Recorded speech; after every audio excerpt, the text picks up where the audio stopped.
హల్లెలూయా, good morning, happy Christmas.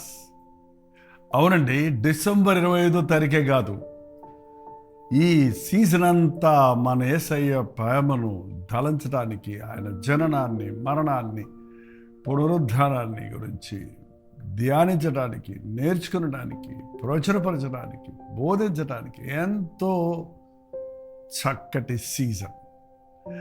చాలా పండగ హడావుడిలో అందరూ ఉన్నారు, కానీ యేసు ప్రభువుని ఎందరూ ఆరాధిస్తున్నారు. ఆయన్ని ఆరాధిద్దాం, ఆయన గొప్పతనాన్ని గుర్తిద్దాం.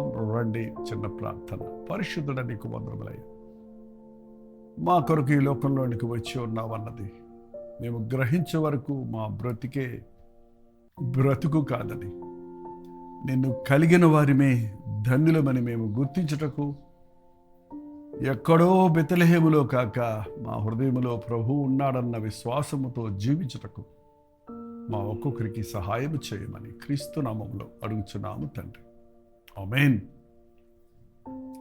యేసు ప్రభువు బెత్లెహేములో జన్మించాడు, పశువుల పాకలో జన్మించాడు అని యూజువల్గా అందరూ పాటలు పాడుతుంటామండి. పాక అనే మాటను నేను కూడా వాడుతుండేవాడిని యెరూషలేము వెళ్ళే వరకు. యాక్చువల్గా యెరూషలేములో పాకలు ఉండవు, గుడిసెలు ఉండవు, గుహలు ఉంటాయి.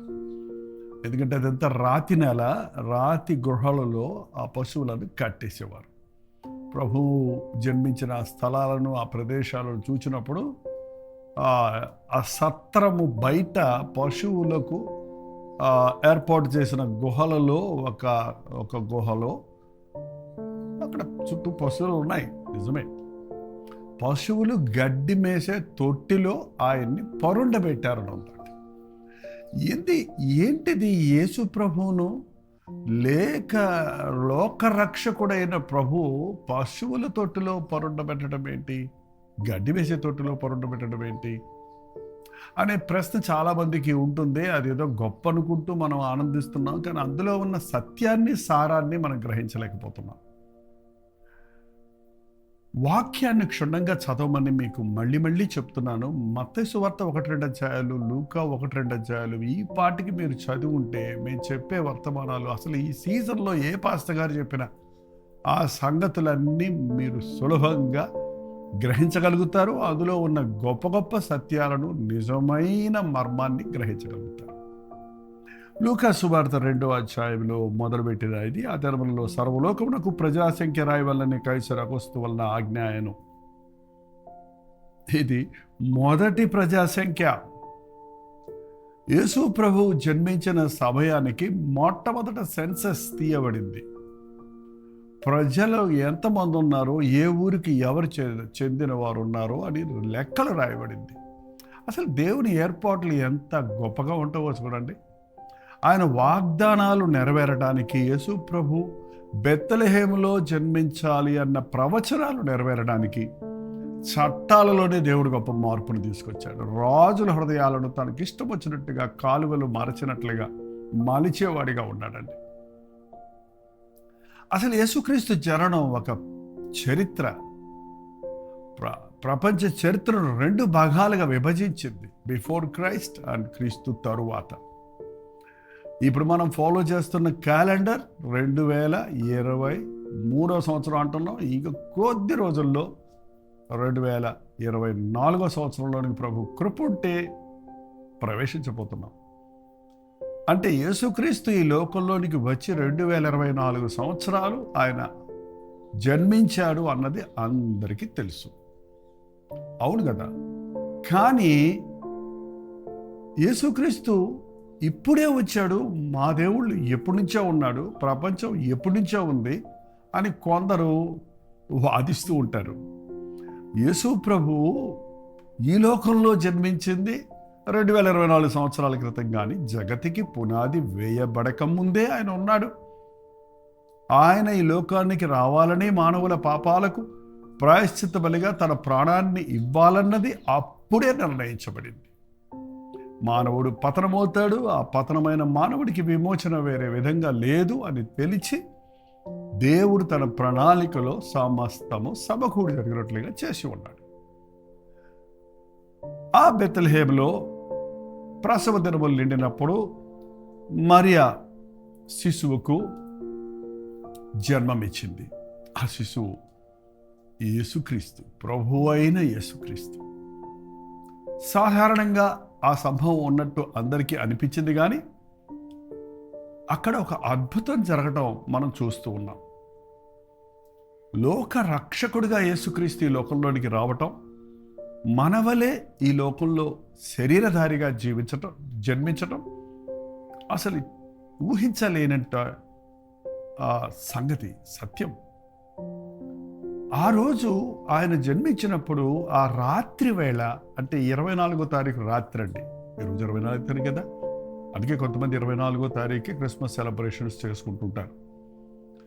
వీటికి పెద్ద దినములు లెక్కించవలసిన అవసరత పెద్దగా లేదు. ఎవరైనా లెక్కిస్తుంటే దాని గురించి వ్యాఖ్యానిస్తూ కూర్చోవలసిన అవసరమూ లేదు.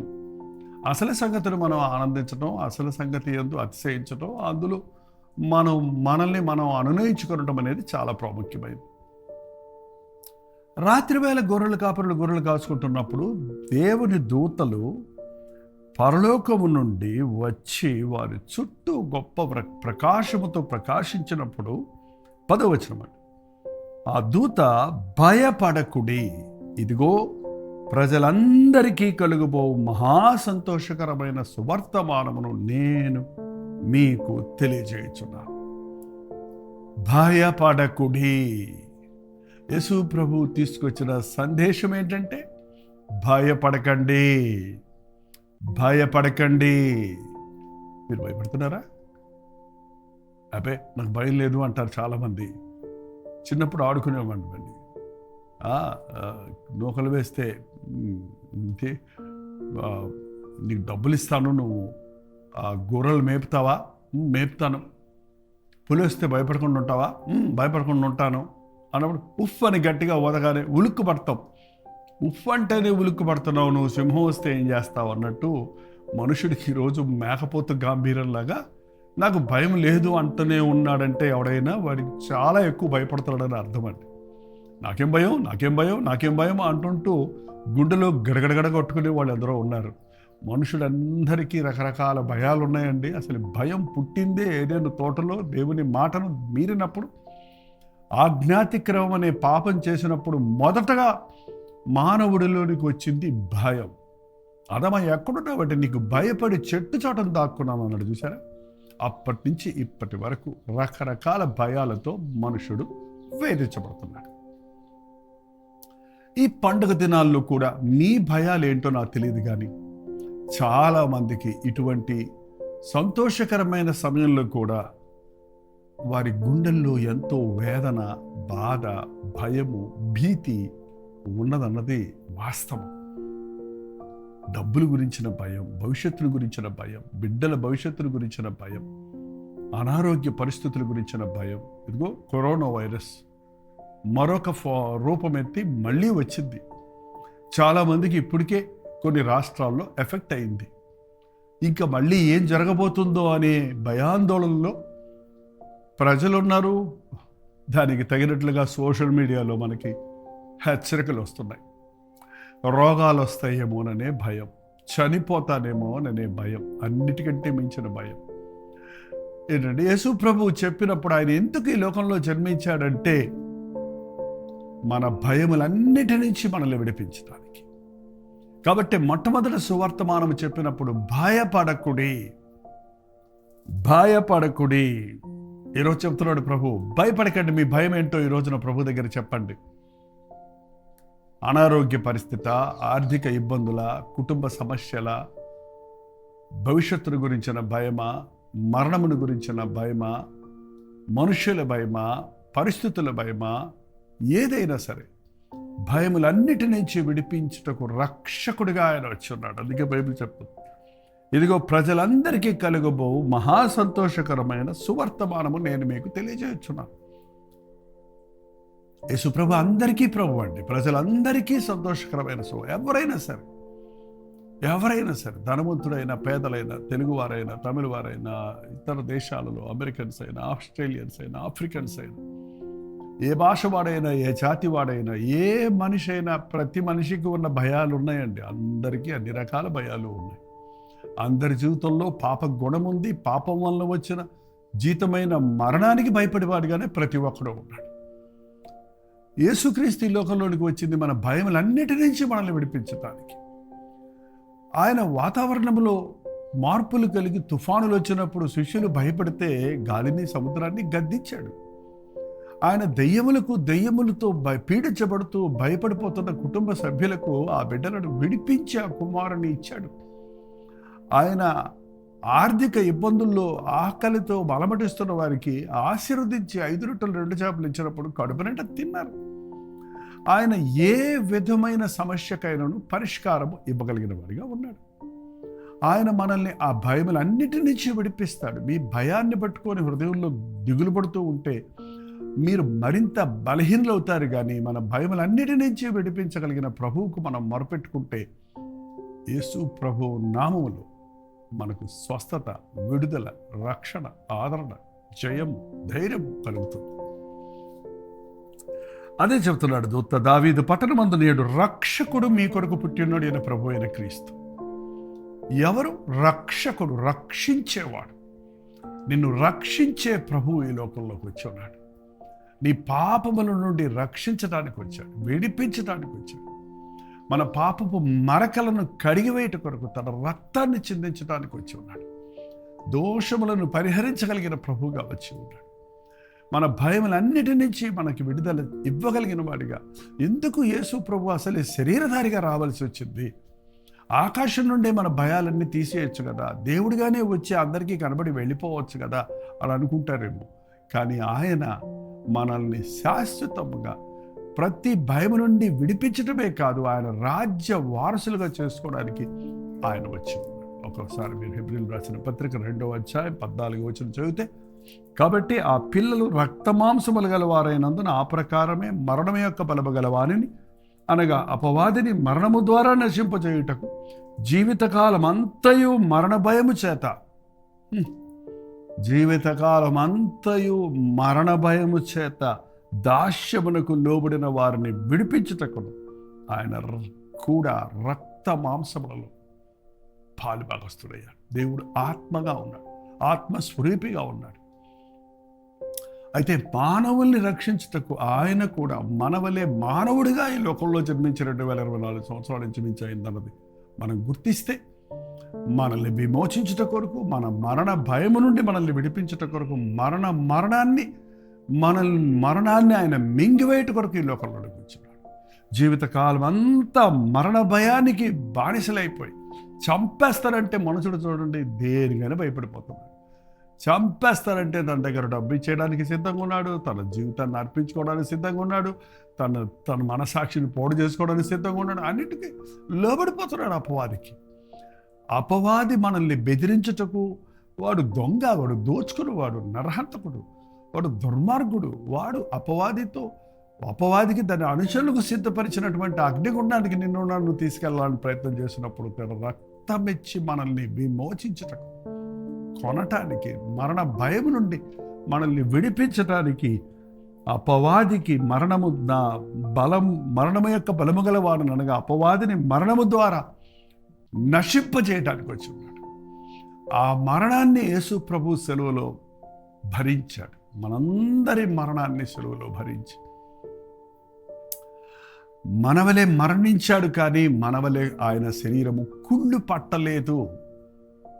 ఆయన పరిశుద్ధుడు, ఆయన శరీరములో పాప బీజము లేదు కనుక 3వ దినాన ఆయన మరల పాతాళాన్ని జయించి, నరకాన్ని జయించి, సాతాన్ని జయించి 3వ దినమున మృత్యుంజయుడే లేచి ఉన్నాడు. ఆయన యందు విశ్వాసం ఉంచిన వారు ఆయనతో పాటు మరణించిన ఎడల ఆయనతో పాటు తిరిగి లేతుము అన్న వాక్య ప్రకారంగా యేసుక్రీస్తునందు విశ్వాసం ఉంచిన వాడు మరణించను తిరిగి లేస్తాడు. అంటే మనం యేసు ప్రభువునందు విశ్వాసం ఉంచి మరణించినప్పుడు మన జీవితం అంతటితో నరకంలోనికి అంతమవ్వదు, పాతాళంలో ముగింపు కాదు. కానీ మరల మనం పునరుద్ధానం పొందుతాం, ప్రభు రాజ్య వారసులుగా ఉంటాం. ప్రభునందు మరణించిన వారు, మృతులైన వారు ధన్యులు. ప్రభువునందు మనం విశ్వాసం ఉంచి మన పాపములు క్షమించబడినప్పుడు మనం మరణిస్తే అది మనకు పరలోక ప్రవేశమే. ఆ దొంగ నేరస్తుడు ప్రభువా యేసు నీ రాజ్యంలో నన్ను జ్ఞాపకం చేసుకో అన్నప్పుడు ప్రభు ఏమన్నాడు? నేడు నీవు నాతో కూడా పరదేశంలో ఉంటూ. యేసునందు విశ్వాసం వచ్చిన వారు, యేసు క్రీస్తునందు నమ్మికొచ్చిన వారు తమ పాపములు ఒప్పుకొని పెట్టు వారికి యేసు నామములో పాప విమోచన కలగటమే కాదు, నరకము నుండి తప్పించబడటమే కాదు, మరణములో నుండి జీవములోనికి దాటిపోవారిగా చేయటానికి యేసు ప్రభు ఈ లోకంలోనికి వచ్చి ఉన్నాడు. క్రీస్తునందున్న వారికి భయం లేదు, భీతి లేదు. ఆయన సమస్తమును మనకు చేయగలిగిన దేవుడిగా, మన భయములన్నిటి నుంచి విడిపించగలిగిన వాడిగా ఉన్నాడు కనుక అదే నిజమైన క్రీస్తు ఆరాధన. అందుకే మనం ప్రభువును ఆరాధిద్దాం, అందు విషయమే మనం ప్రభునందు అతిశయిద్దాం. ప్రార్థన. పరిశుద్ధుడ ప్రేమగల తండ్రి, మరొక్కసారి నాయన మా జీవితాలలో ఆచారంగా పండుగను ఆచరించేవారిగా కాక, యేసు ప్రభు మా కొరకు జన్మించాడు, హ్యాపీ క్రిస్మస్ అని చెప్పుకొని ఊరుకునేవారిగా కాక, మా బ్రతుకులోని భయములన్నిటి నుంచి మమ్మల్ని విడిపించడానికి, మరణ భయము నుండి మమ్మల్ని తప్పించడానికి, నిత్యానందముతో కూడిన పరలోక రాజ్య వారసులుగా చేసుకున్నటకే, పాప విమోచన కలుగజేసి పరిశుద్ధులుగా మమ్మల్ని మార్చుటకే ప్రభు అయిన యేసుక్రీస్తు ఈ లోకంలోనికి వచ్చాడన్న సంగతిని మరొక్కసారి మేము గుర్తు చేసుకుని స్తుతించుటకు, ఈ విషయం ఎరుగని వారందరికీ ఈ సందర్భంగా నీ ప్రేమను ప్రకటించుటకు మాకు సహాయం చేయమని క్రీస్తు నామములో అడుగుచున్నాము తండ్రి. ఆమేన్. తండ్రి అయిన దేవుని యొక్క ప్రేమయు, కుమారుడైన క్రీస్తు యొక్క కృపయు, ఆదరణకర్త అయిన పరిశుద్ధాత్మ యొక్క సహవాసము కూడి వచ్చిన మనందరికీ ఇప్పుడు సదాకాలం తోడయుండును గాక. ఆమేన్. దేవుని స్తోత్రం. మీ ప్రార్థన అవసరతలు భారాలు 9540 నెంబర్కి ఒక టెక్స్ట్ లేక వాయిస్ మెసేజ్ ద్వారా వాట్సాప్ చేయండి. మీ పక్షంలో మేము ప్రార్థిస్తున్నాం. మీరు ఇతర దేశాల్లో ఉంటే 9100100888 నెంబర్కి మీ ప్రైజ్ రిపోర్ట్స్ను కూడా పంపించండి. మరి ప్రభు మన కొరకు జన్మించాడన్న సంగతిని పాటలతోనూ పండగ సంతోషంతోనూ ఆపుకోక అంతరంగంలో ఆయన యందు ఆనందిస్తూ ఆయన్ని ఆరాధిద్దాం.